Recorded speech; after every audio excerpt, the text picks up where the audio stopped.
Bwana, karibu tulitazame tambara hili hapa linaitwa Mapenzi ya Jini. Jina langu naitwa Chris Junior. Ni kijana wa kawaida kabisa kutoka kijiji cha Mtoni. Nilikuwa na wajua majini kama hadithi tu, ngano zilizopitishwa na wazee wa kijiji chetu. Sikuwahi kufikiria kuwa ningekutana na mmoja asembuse kumpenda kabisa. Ilikuwa usiku wa Mbaramwezi. Nilikutana naye kwa mara ya kwanza nikiwa nimekaa ufukweni nikitafakari maisha yangu. Upepo mwanana ulinipuriza na sauti nyololo ikaita jina langu. Niligeuka kwa mshangao, nikamwona msichana mzuri kupindukia, macho yake akiwa yanang'aa kama Mbaramwezi. Naitwa Dharin, alijitambulisha kwa sauti iliyopenya hadi moyoni mwangu.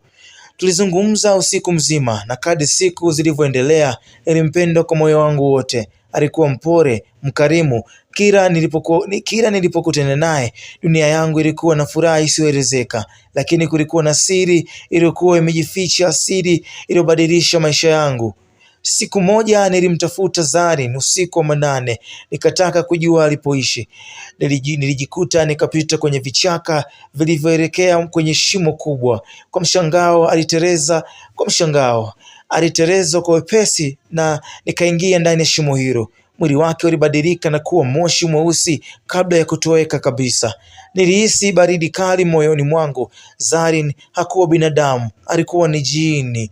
Nilihisi hofu na mapenzi viligombana ndani ya moyo wangu. Nilijaribu kumkimbia, lakini nilipofumba macho alinitokea kwenye ndoto zangu. Aliniambia, nilikupenda Amin, hutoweza kunikimbia. Wakazi wa kijiji waligundua mabadiliko yangu. Nilionekana mnyonge, mwenye mawazo, na kila mara nilikuwa nikizungumza peke yangu. Wazee wa kijiji walinipeleka kwa mganga wa jadi, lakini mapenzi yangu kwa Zarin yalikuwa yana nguvu kuliko dawa yoyote ambayo walikuwa wanajaribu kunipatia.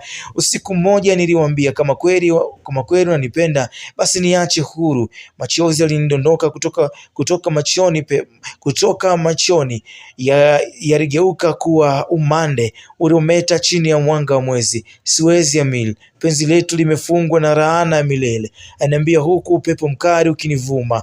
Na hivyo ndivyo ilivyobaki hata dunia mbili, moja ya wanadamu na nyingine ya viumbe giza. Mapenzi yangu kwa jini hayakuwahi kufa, lakini nijifunza kwamba sio kila upendo una nafsi ila kuishi katika dunia hii. Na hapo tunafikia mwisho wa tambala letu naitwa Mapenzi ya Kijana na Jini.